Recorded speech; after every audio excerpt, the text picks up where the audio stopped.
We look back at 1998 as a very strong year for movies, but maybe the most important movie never won an Oscar that it deserved. The Cohen Brothers really put together the first bowling film noir, which was kind of based on their love of Braham and Chandler style storytelling. But as a person who's named Jeffrey and as a person who played the character is also a Jeff, it put the word Jeffrey or the Big Lebowski connection in in major stead. Now, The Big Lebowski, this a 98 independent crime comedy film, was written, produced, and directed by the Coen brothers. It stars the great Jeff Bridges as Jeffrey the Dude Lebowski, a LA slacker and avid bowler. He is assaulted as a result of mistaken identity and learns that a millionaire, also named Jeffrey Lebowski, played by the very underrated David Huddleston of Blazing Saddles fame, was the intended victim. The millionaire Lebowski's trophy wife is kidnapped by a bunch of nihilists, and millionaire Lebowski commissions the dude to deliver a ransom to secure her release. The plan goes awry when the dude's friend, Walter Sobchak, a very late-life radical Jew, schemes to keep the ransom money for the dude himself.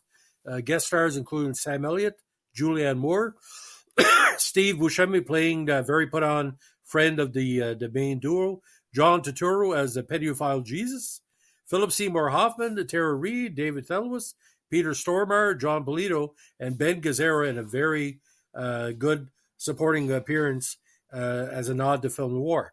Now, the movie, according to published reports, is loosely inspired by work of Raymond Chandler.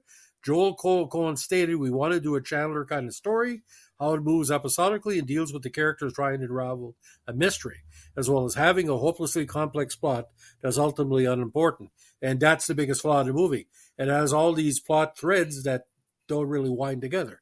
The original score was composed by Carter Burwell, a longtime collaborator of the Coen brothers, and has a very great soundtrack, and also a psychedelic condition. Came to see what condition my condition was in, where the Jeff Bridges character is elucidating, and of course Kenny Rogers in the first edition, that famous song.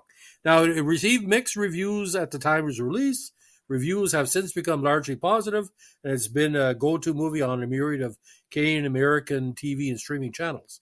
The film has become a cult favorite, noted for its eccentric characters, comedic dream sequences, idiosyncratic dialogue, and an eclectic soundtrack. In 2014, just 16 years after its release, it was selected for preservation in the United States National Film Registry by the Library of Congress as being culturally, historically, or aesthetically significant.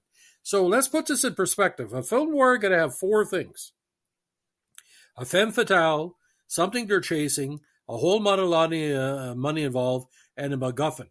But what the Coen brothers do here, involving like a paralyzed Korean veteran, a Vietnam-obsessed, late life Jew and John Goodman, bowling, where their biggest battle is a pederast that calls himself Jesus and use homosexual threat lines to try to bring them off their bowling game.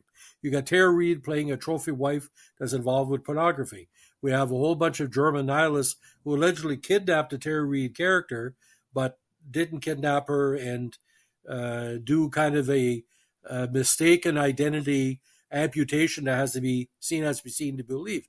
Ben Gazzara plays a mafia don that's involved in the mix, and it's a whole bunch of craziness. And Philip Seymour Hoffman is a sycophant, sort of like a Smithers to Burns with the Huddleston character. Has to be seen to believe he was robbed of a Best Supporting Actor nomination.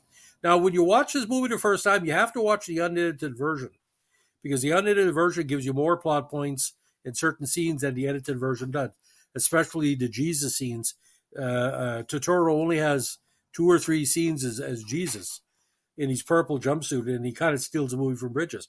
But the dude, his obsession with CCR, token up being a slacker, drinking, I think, Kahlua and milk or whatever he's drinking with, like a bloody Russian, or what do you call a white Russian, whatever you call it. But the Julianne Moore character playing kind of a knockoff of an art creator who wants to get knocked up by someone she doesn't worry that's going to fall in love with her or whatever. It has to be seen, believe, especially the post-coital scene. You see, the problem is with the Joel Cohen oeuvre with film noir, we're very dark. before, especially Fargo. Fargo is a very dark movie because a whole bunch of tropes are going on where a kidnapping goes wrong and leads to multiple deaths. And it's played for dark comedy. But The Big Lebowski is played more for comedies. And it's like, when is the Big Lebowski character going to grow up? Will this cause him to grow up?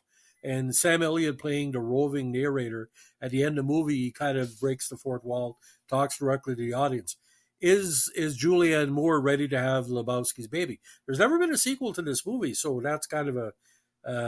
But what's interesting, a lot of the Joel Nathan Cohen character actors show up in bit parts, but there's unnecessary scenes as well. Something about when Lebowski's car, and that plays the character as well, ends up being burned at the end. And Lebowski's car gets kidnapped by this kid whose father's an iron lung, and there's something about he left an essay in the car or whatever. He doesn't say a word. There's also the Tara Reid character. You would think Tara Reid in any movie would be terrible, but Tara Reid playing Tara Reid is the ultimate meta performance because she's terrible in the movie, but she's supposed to be terrible, especially in the alleged porn tape that kind of introduces the plot that she was hanging with the nihilists and which led to her alleged kidnapping. So, but the Huddleston character as well, seeing the two versions of Lebowski, like the paralyzed Lebowski and the stoner Lebowski, has what? You know, it's sort of like if Will Geer from the Waltons was on acid and became angry because of it. He plays like Will Geer, pissed off all the time. It's a very fascinating performance. Now the movie itself, again, there's plot holes galore. For example, how can Julianne Moore's character be the daughter of the elder Lebowski if he got paralyzed in the Korean War? Did he put, his sperm in a bottle and there was no there was no test tube babies back then? Because the Julianne Moore character, this is supposed to be the time of the Iraq War, 1991. She's at least 30, but if you do the math, he would have already been paralyzed. How did he even have that lady as his child? Makes no sense. And the early scenes where Lebowski, the Jeff Bridges character, is attacked in his own place, and the guy pisses on a rug, which is a classic scene. But why in the hell do you think you could intimidate somebody by pissing on somebody's rug? Wouldn't you basically do enough? Do you put him in a toilet bowl and smash him in, which is a film noir trope, like you damage the character? Well, pissing on the rug. And there's more concern from the Goodman character in Buscemi about the piss on the rug because it made the room. So it's like a 2-minute scene of how a good rug makes a room, which is totally logical. But illogical plot points don't mesh together. Individually, they're great, but you put them together, they make absolutely no friggin' sense.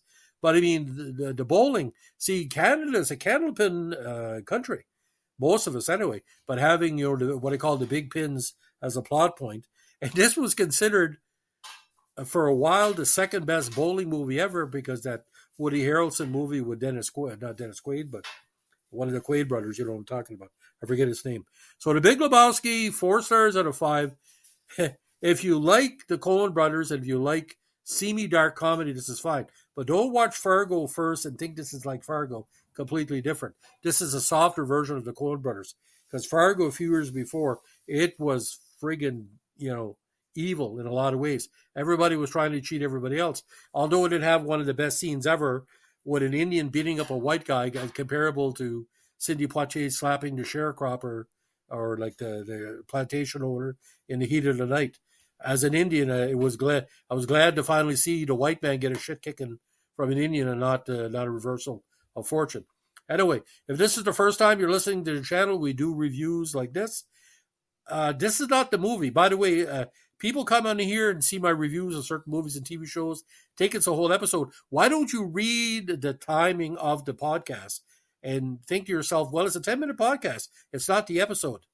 Don't be like the Big Lebowski. Don't be stupid.